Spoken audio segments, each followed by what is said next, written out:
Welcome to the seminar organized by IEEE, AP, MTT, ED, EMC joint chapter. Today our speaker is Dr. Alpan. He received his BS and Master's degrees from Bilkent University Department of Physics, and he got his PhD from EPFL in Lausanne. And during his PhD studies, he also worked at Max Planck Institute for solid-state research in Stuttgart, Germany. And then he joined to Middle East Technical University Physics Department. When? 2011. 2009, okay. And he's since then he's a professor at the physics department. His research interests include plasmonic solar cells and nonlinear plasmonics. He's the leader of Nano-Optics research group and also member of Center for Solar Energy Research and Applications. So thank you for coming. Actually, I thank you for inviting me to this talk. And I also congratulate you on keeping this very active joint IEEE student chapter. We try to do the same in physics department. We do have a very active student chapter supervised by me and a couple of other friends. Well, my main interest is nano-optics, nanophotonics. Well, I typically give talks on photonics mostly, but I think for this student chapter, maybe you would like to hear something a bit different to divert your interest. I would like to, in this talk especially, somehow manage to convince you that there are a lot of interesting unresolved problems in biology in which we physicists and engineers together, if we tackle them, we may help resolve these problems and actually use for these solutions to the benefit of human health. So, well, as you see, my interest is quite interdisciplinary. I'm involved in many different kinds of research lines. And in this talk, I'm going to first give you a brief summary of what have the most recent advancements taken place in achieving high resolution in microscopy and spectroscopy, but with a strong emphasis on application in biological samples. Now, in doing that, we first need to talk about what is light and what is matter, because most of the kind of imaging and spectroscopy techniques that I'm going to talk today about are going to be based on light-matter interaction. Not restricted to, but most. Okay. So when you, I'm sure you do have quite a good idea about what is light. What about matter? Well, here is an interesting sketch about the content of the whole universe. So as a matter of fact, the matter is the minority species in universe, what composes universe. And more interestingly, among this minority, there is even a smaller minority which is accessible to us by probes. So these are the luminous and non-luminous material, which constitutes about only 4% of the entire content of the universe in terms of matter. But when I say matter, of course, you may think of many different things, starting from a single atom down to its nucleus or subnuclear specimens, and even below that some strings of quartz. Well, I'm not going to be interested in these, but I'm going to be mostly interested in clusters or groups of atoms which compose functional groups in life, in biology, which starts with the size of a molecule. So when I say matter, what you should, I would like you to keep in mind is at least a molecule. Okay. Good. Now, so what about light? Well, light has dual nature. Both have properties like particles and waves simultaneously.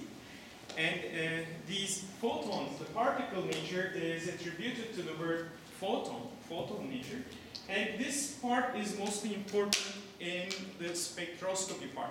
This is where the light-matter interaction takes place. When the light interacts with matter, it mostly, well, in the kinds of spectroscopies that we are involved, they assume the particle nature. So for us, these are like energy packages. But of course, they have to propagate first in space to arrive on matter. In doing that, of course, we have to use the wave property, electromagnetic wave nature of light. So this is also relevant for us in spectroscopy and imaging because we have to deal with transfer of the light from the source to the matter. So the wave propagation is also relevant in this field. Now, how come both can take place? Well, if you think of an electromagnetic wave like in free space, like a sine wave propagating in time and space with a certain wavelength, if you superpose many of these sine waves together, you can find out that there, in certain conditions, you can have wave packages from these superpositions. And the wave which propagates with a certain phase here will propagate with a different velocity as a group. And these, if you like, can be regarded as photons for just having an idea how this dual nature actually might work. Okay, then, as I said, promised, when I say matter, I start with a molecule. And here is a very simple one. This looks like H2O, okay? 2 hydrogen, 1 oxygen. So when matter interacts with light, what happens? Well, here is our light. It's shown on this molecule. What happens? What do you think happens? Vibrations. Vibrations are provoked. So these are the kind of vibrations that you can see for this very simple 3-atomic molecule. Well, I call this molecular sports. You do see very different kinds of vibrational modes can take place, such as stretching, anti-stretching, rocking, scissors, twist is something like that, and whack. Okay. Now, of course, when you take a snapshot or take a video of what actually molecule does, it makes something like woo, like that, which is the superposition of all these different kinds of modes. So not only the molecules are vibrating in one of these modes, as you would wish, maybe, but actually they make quite a complicated kind of motion, which is the superposition of these modes. Okay, so far so good, but what is the importance of these modes? Because the importance is that each of these motional modes, let's put it that way, are associated with a different kind of internal energy. So each of these modes of motion do correspond to a different kind of energy. And this energy, if can be studied, analyzed, then the family of different energies, or if you like, frequencies of motion, can be used as a fingerprint to identify the kind of molecule that we're looking at. How are we going to do that? We can do that by spectroscopy means. In that example, especially, it's the inelastic kind of optical scattering that we are interested in which here the incident light energy is changed from the original value of forwarded photons to a different value of scattered photons. And this difference in the energy of the photons arises from the fact that a portion of that energy is used to activate these modes of motion, internal vibrational energy levels of the molecule. Okay. this can be, for example, one case, which the one that I'm referring to is the Raman scattering here in this example, but there are also some other processes that can take place, such as the electronic transitions in molecules can also be activated, which gives rise to photoluminescence, which is a family of kind of electronic transitions, the most fundamental one being called the fluorescence. Then, of course, this is not the only possibility what can take place. Also, elastic scattering can take place. So some of these, actually, most of the incident photons are not going to be undergoing this inelastic kind of scattering, because not all of them has the chance to excite these internal energy levels, but most of them bounce back without changing their energy. Are these photons, as they are not changing their energy, completely useless? Well, no, because for spectroscopic reasons, yes, they are useless, but for imaging reasons, we need them. These are the photons we typically use in the optical imaging in the most classical sense. Of course, we're not restricted to use only these photons, but this is the fundamental mode of optical microscopy. Well, the elastic scattering can be visualized as several processes, as we know from common literature, jargon, if you like, such as the transmission, reflection, Rayleigh scattering. Actually, all of them are Rayleigh scattering, but certain conditions of Rayleigh scattering are called reflection and transmission, if you like. Well, absorption here somehow landed in a mistake. It's a completely inelastic kind of scattering. Anyway, now let's focus our interest on in which the energy is changed. Here is the example of fluorescence. So for this example, I consider a single carbon atom here. Carbon atom, it's composed of a nucleus of 6 protons and 6 neutrons, and surrounding them, as there are 6 protons, there should be 6 electrons orbiting this nucleus. This is what a carbon atom looks like. And now if you take a look here, there are 2 discrete energy levels for these electrons to occupy surrounding this nucleus. Now, if I forget, for instance, the spatial distribution of what these electron orbitals look like, I can just take a look in the simple sketch on an energy axis in Y. I can display the position of the first energy level here and the second energy level here. So this is the 0, this is the first one, the 0th one, the first energy levels. Imagine we have now a single electron here. We focus our interest in an electron here.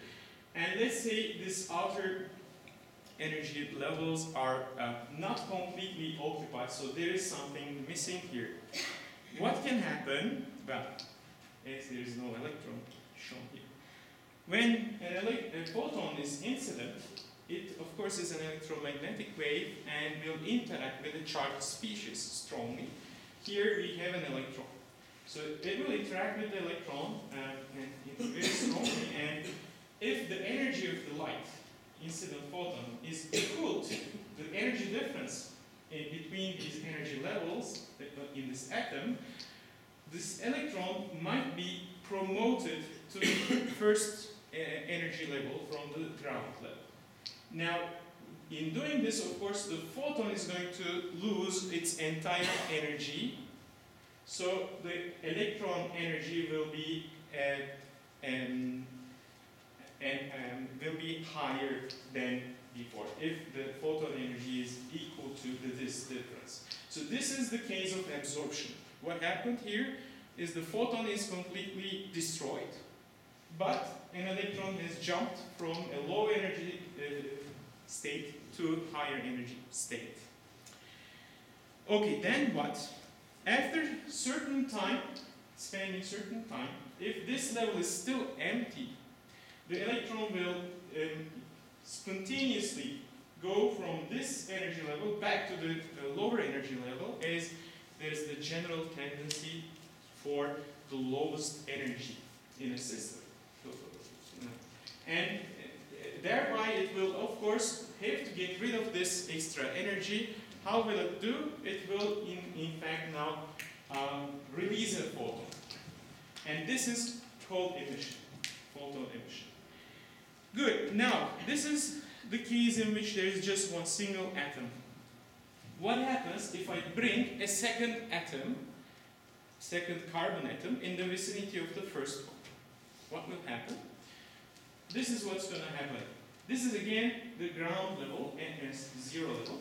Here, x-axis shows the interatomic distance. So around here, the atoms, the nuclei, are far apart. Okay? When they're far apart, they do have exactly the same energies as they used to have as individual atoms. Okay? The electrons surrounding them. When they come together, when they approach together, interatomic distance gets closer to zero. What happens that these energy levels will start shifting. And they will shift until they arrive at a certain minimum. Beyond that, if the two atoms are forced to get closer, no way. They will have to overcome a very strong energy barrier again. So the energy increases again. You need to give much more energy than, of course, than their original positions. Now, when they are in this position, the energy of the entire system turns out to be at minimum condition. So energy is minimized at this condition. And this interatomic distance, which gives rise to minimization of the energy, is called the molecular bond length. This is the molecular bond length. Two atoms make a bond to compose a molecule. And now, inside this energy well, you can start observing these interatomic distance variations between them. So their motions around this equilibrium position will give rise to a splitting of energy states into lower bands, which we call the vibrational energy levels. So this is, if you like, when the two atoms vibrate like this, they will have a certain value. The electrons will have a certain value when they're here, a certain value when they're here. So this is going to be your energy spectrum. However, you'll see that it's not going to be a continuum, but it's going to be, again, discrete energy levels. Now, these discrete energy levels are due to these vibrational modes. And in fact, now if we take a look at what happens when photons are incident on such a molecule, a photon may, for example, promote an electron in this molecule up to a higher vibrational level, in a higher electronic level. But these vibrational internal energies are so small, if this takes place at room temperature, the electrons can easily make transitions, thermal transitions, in between these vibrational states, and immediately will occupy lowest vibrational state in the higher electronic state. And from here, an electronic transition will take place. What this means?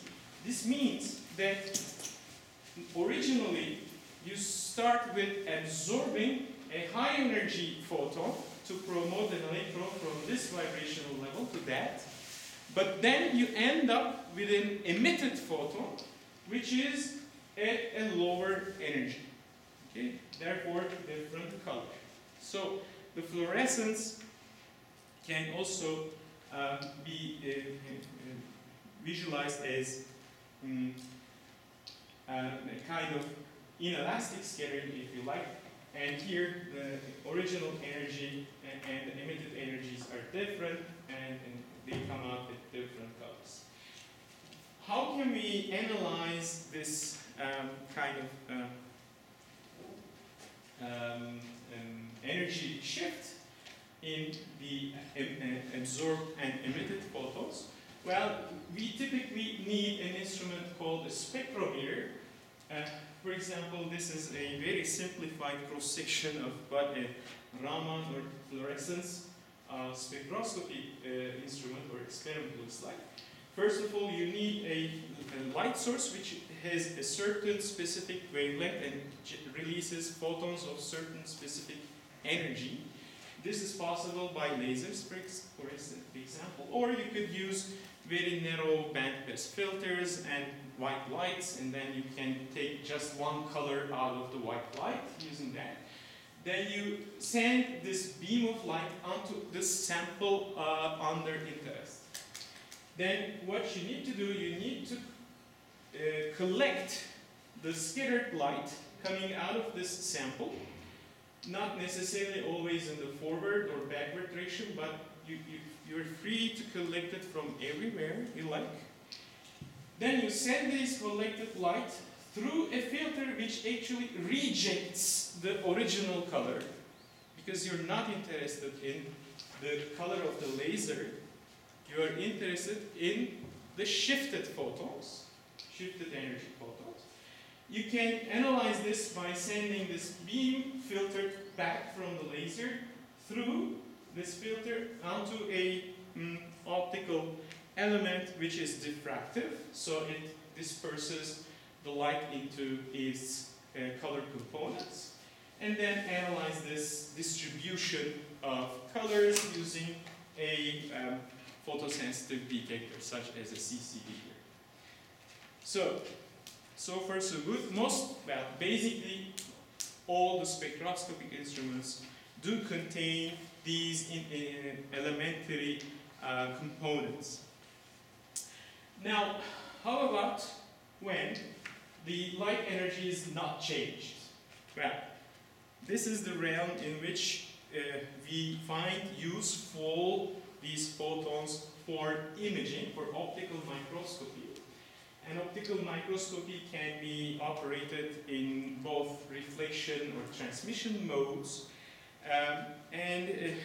Just here, before moving any further, a quick overview of several processes which can take place when you make an experiment which involves optical transmission or reflection. Well, in the transmission, if the material absorbs a portion of these photons, you will observe lack of photons this is the transmission, at certain specific wavelengths or frequencies or energies. They're all identical, and which are specific to, for example, if this is infrared, these are very low energy photons. This could be specific, for example, to vibronic states of the molecule. Or you can do the same experiment in the visible wavelengths or frequencies, and in that case, the photon energies are as high as electron volts or several electron volts, in which here you have milli to micro electron volts. And then you will observe the absorption of photons not due to vibrational transitions, however, completely electronic transitions from this zeroth electronic level to the first electronic level, in which, of course, there are still the vibronic electronic levels occupied. So this will generate, in principle, in transmission microscope, a contrast. So if you go and do your optical microscopy at this wavelength, you will observe in transmission loss of photons. If you go instead and do your microscopy experiment at another wavelength which does not correspond to this transition, the sample material is going to look as if it's transparent. Okay? So it will not interact with the light as strongly. Okay, just a background information to keep in mind. Now, before moving further, I'd like to just give you a very brief history on microscopes, the idea of a microscope resolving the images of objects at the micro scale dates back to 1590s. It's very old ideology to see what you can do beyond the eye, beyond the human eye. And it turns out from literature we figured that there was a guy called Zacharias Janssen, Dutch, and his father, and they managed to put together several lenses in a tube and composed a very early version of what might be called a microscope. Of course, back then, making a lens was not as straightforward as now. So it was completely down to the personal skills of these persons, how good this tube would work like a microscope, okay? And in fact, they were able to magnify objects up to about tenfold. Well, but to call this instrument a microscope would take quite a lot of a long stretch. However, you can say it was actually Leeuwenhoek who first came to make a real microscope, but that was not too far later. It was just like 40 years, 50 years later. And he was the first to see and describe what bacteria are, what yeasts are. So they were able to see, look, there are some organisms in this small scale that we have never been aware of so far. Okay? It was 1630. It looks maybe quite like fiction, but they didn't. Before that, no one knew about bacteria. And it was, and they have managed to attain a magnifying power of 270, 300. So this is quite a lot for this date. It takes quite some achievement beyond the 1590s to arrive from tenfold to 300-fold. It takes a lot of energy and technology actually of that time to make such good lenses and alignment of these lenses. Then later, very short after, Robert Hooke verified Leeuwenhoek's work, and well, back then there were no cameras. So what did the scientists do when they made an observation with a microscope? They drew by hand what they have observed, okay? And this is actually a sketch which was made after observing a cork. Cork, as we know it, you used to seal a wine bottle, the cork. It was cork specimen which actually originated the word of a cell, because it was the investigation of cork which have led to these tiny little cells, and thereafter people started calling individual cells as cells. Okay, it was our famous Hooke for Hooke's law. No? Back then people were quite interdisciplinary. So they did not just have one interest, but they had the whole science as interest. And they had to be good engineers too, because no one provided them with the microscopes. So they had to make their own microscopes. Okay? So I'm trying to point attention slowly to the fact that we have to recover that to work, to this culture of working together for the benefit, for the interest of maybe larger, more grand problems in, for example, health, medicine. Okay. Now, of course, this is what a modern microscope more looks like. So, you do typically have an illumination. In this version, the illumination arrives from the bottom, then you have a specimen which is located on a transparent substrate, which is actually sandwiched between two transparent objects, two glass pieces. Here, just in this gap. And this lower lens system focuses an incident light onto the specimen, and the transmitted light is collected by actually a more elaborate and complex set of lenses, which we call the objective lens. And then they are transmitted to a camera for recording. Okay? Now, good, but what determines the size with which we can see objects or distinguish between objects? What are the physical parameters that define the smallest resolvable object? So first of all, this collection angle of the upper lens here it does play a role. So this collection angle or aperture is specified by this angle here, alpha. It's called the aperture. And it's a property of this lens. Okay? So it's a property of this lens. So imagine you do have an ideal point object. You're looking at a point object. Now if you take a look at this point object with this lens, maybe you do see a spot like that. Is this red spot visible? Okay.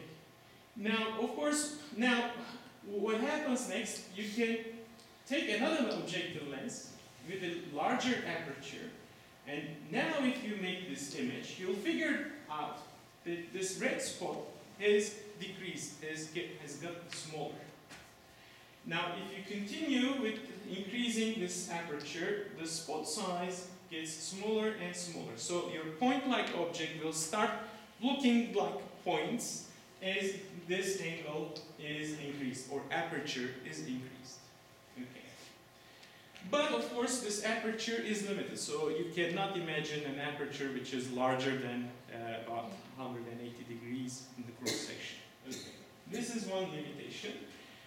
But then there is another physical parameter which we can think of tuning, which is the wavelength of light. So if you take a look at this object using red color, on the red illumination it may appear like this, but using exactly the same lens, moving to green, it will look sharper. Moving to blue, it will look even sharper. Okay? So the second thing you can tune is the color. You can choose shorter wavelengths to get sharper images. However, of course, if we operate in the visible range, we do have a limit. So if you go beyond blue, you don't see nothing. It will become ultraviolet, which will have other problems. So wavelength is also limited. You can't tune it as much as you would like. So what does this bring us with? This brings us with a necessary limitation on any optical microscope, which is made out of lenses, to hit a lower limit in, higher limit in resolution. How small an object one can resolve. And this is important because if you think of two, again, point-like objects, which could be nanoparticles or molecules, two molecules, which do have a distance as small as this, which is, let's say, beyond a certain minimum distance. And now, if you use your objective to focus the light, your focal spot being much larger than this interparticle or interpoint distance, will generate an image which looks like actually maybe a single spot. So it's not so clear if there are one or two particles making up this spot, because this is they are very closely spaced. Okay. However, if you manage to put them a little bit apart, such that these two spots, when superposed, are still discernible lobes for two different particles, then you can say, well, now I start resolving them. And this minimum distance sets your resolution limit. And the maximum resolution practical value for visible wavelengths is around 200 nanometers. Now, question to you, is 200 nanometers sufficient? Not much. Why? Because, well, it's around 200 nanometers.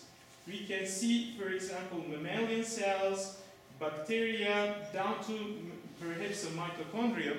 But beyond that, if you would like to see individual ribosomes, or viruses even, you're in trouble because they are smaller than 200 nanometers. Okay? So this is why actually it's quite important to find ways to break this diffraction limit somehow, lift the physical limitations, and find ways to enable us to view individual molecules, ribosomes, in which actually most interesting interactions for the biological functionality takes place. Okay. And here is also information when you focus the light using a lens system like that, you don't end up with a completely spherical focal spot, but your focal spot looks like a rugby ball. It's elongated in the incident direction, which we call the Z direction. Okay? So it's elongated, it's like a rugby ball. So it has small extent here, 250, let's say, but much longer here. So if you want to resolve in depth, you are even more in trouble. Okay? So we need to find some ways out.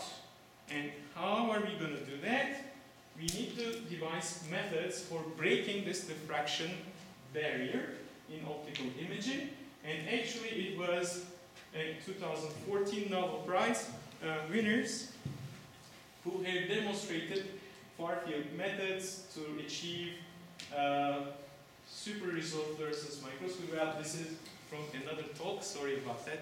I was advertising physicist. Not for you. Well, these guys have received the Nobel Prize in chemistry. This was the point. None of them are chemists. Okay?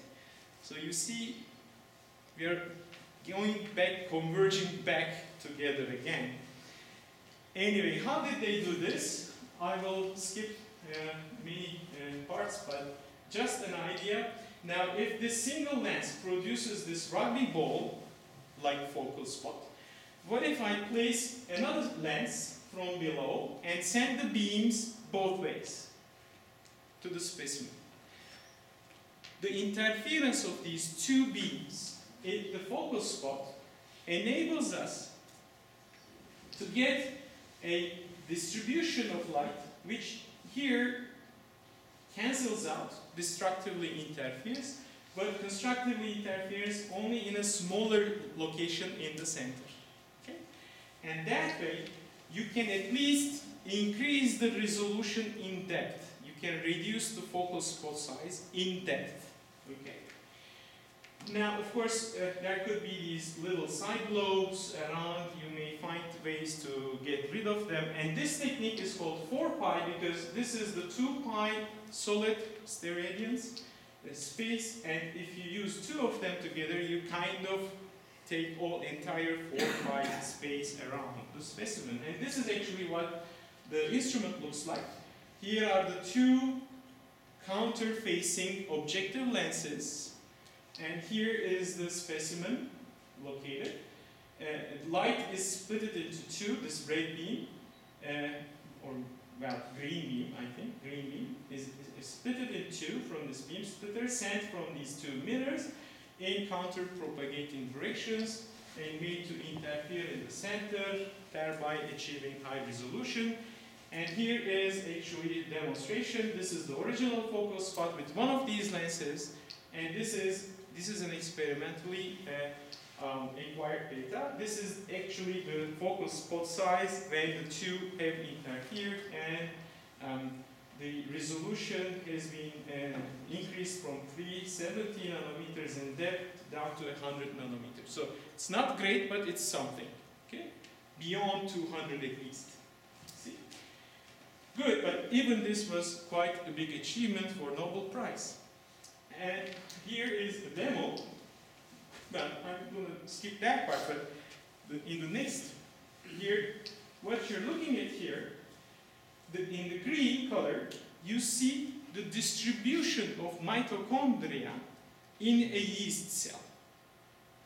Now, when someone said, draw a mitochondrium in a cell, what would you have done? You would have drawn a round cell and a round maybe a little bit oblong, but not more, right? No, this is what mitochondria looks like. Thanks to this super high result microscopy technique, we know that mitochondrial network, there is a network of mitochondria that actually surrounds or makes up in this cell, provides energy wherever it's necessary. Okay, good. Now, another technique is 4-pi is called stimulated emission depletion step. I'm not going to go too much in details in that, but it involves sending 2 laser beams instead of 1 onto the same specimen, such that one of the beams have a regular focus like this is usual, our rugby ball, but the other one is made to have 2 rugby balls separated. And if you tune the wavelengths carefully, you can use this rugby ball to excite molecules, fluorescence, and use these 2 focal spots to de-excite them back again. Now, if you play with the relative intensities of these 2, red and green, you can decrease the portion of molecules which get a net excitation. And that will help you reduce this spot size even smaller and smaller, such that in here, this is the focal spot of step instrument, which is like 100 by 100. So it's not reduced only in Z now, but also in X and Y. So we have increased the resolution not only in depth, but also in lateral directions, which is quite a big improvement. So you can see the resolution limit in this technique is, never mind the rest, but using some typical values of these powers, of these different wavelengths, you can reduce the resolution limit by, in this example, 3-fold. So you can take a look at 3 times smaller objects with this technique. We're still using lenses, by the way.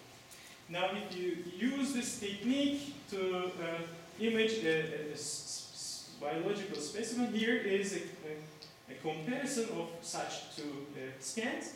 This is a typical fluorescence image made by laser, single lens laser. And this is the corresponding STED image. So you see how much more detailed information we get by switching from this, which used to be the cutting edge technique before, to this. Okay? And here is more complicated picture of several epithelium cells, in which there are tubulins and ribosomes, again the nucleus, and so on. Now, why is this essential? Because then, using this technique, you can start studying individual synapses between 2 neurons, or axons if you like. And using our previous cutting-edge technology, we were able to resolve a synapse like only this way. It's a blurry, like a hook. No one knows if there actually has been a synapse or cross between the 2 or not, to filaments or not.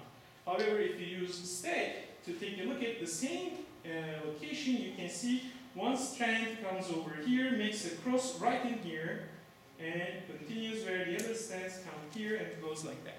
Okay? You can precisely locate the location of synapse and confirm, let's say, that there is a synapse. Okay? And then proceed with experiments. Well, I'm not going to go into much of detail in this one. I'm going to skip this one. I'm only going to show you something maybe interesting. So when you think of molecular fluorescence, you would think everything shines at the same time. No, this is not actually what happens. What happens is each molecule decides to give a burst of photons whenever they like. So the result is a video like this, in which the molecules blink. It's like a starry night with blinking stars. Well, this is very important. By using the fact that molecules are not always turned on at the same time, one can locate individual molecules which are in very close vicinity by making a Gaussian fit to their fluorescences. And using that, you can actually reduce the resolution. This is how it goes. It has to do with the number of photons received and so on due to Nyquist sampling theory, which could be actually maybe more interesting for you, but I will skip that. And here is the image. This is a biological specimen, again, lysosomal protein, and you see individual proteins, the location, each bright spot correspond to a molecule. And I would like to draw your attention to the scale. This is 0.2 micron, which means 200 nanometers. In 200 nanometers, if you place a spot like this, it is 8 nanometer. So with nanometer precision, you know where each molecule is. Well, you don't know each molecule's position at the same time. You need to grab a lot of frames, make some analysis, and then make fits and position them, but then you can reconstruct your entire biological huge specimen, you see? Now, using these, one can stretch our knowledge beyond what you used to know before. Okay? We can go and tackle problems of individual proteins. Okay. Then there are the near field methods, which probably I'm not going to give too much of emphasis anymore. But here is just an example of which is important here. This is a scanning near-field optical microscope. Here we don't have a lens, we have an optical fiber. We send light from this fiber. At the end of the fiber we have a taper. And around this taper we have a reflective coating, metal coating. Now the light comes in, most of it reflects back due to this cutoff. For those who know fiber optics, they would know. But the remaining part will evanesce out.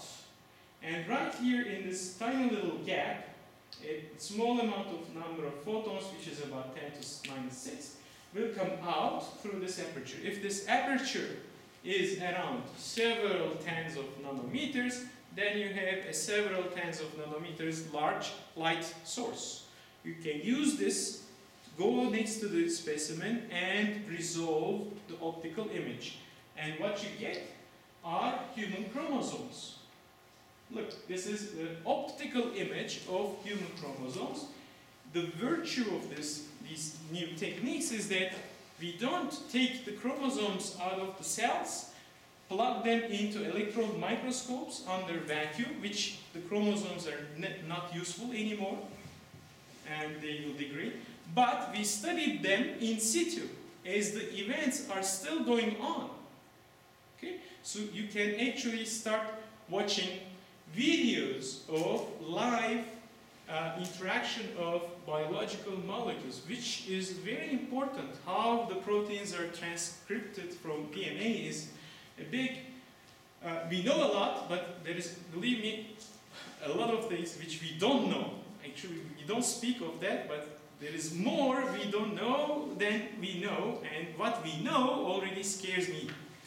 So, with this, I would like to conclude, but my message here is that there are several still ongoing techniques. The hot topics, which are, for example, hyperspectral imaging cameras. Use of these hyperspectral imaging cameras in biology, in medicine, is very important. It can aid brain surgeries, for example, because brain surgeons don't have any other means than just experience to dissect out the carcinogenous tissue out of the brain tissue. So it is, if a hyperspectral camera would show where the tumor is, it would have been really beneficial. So this is a hot topic in this field, which involves a lot of engineering, especially electronics engineering. And also there are certain techniques which are called scanning probe microscopy techniques at the video rate.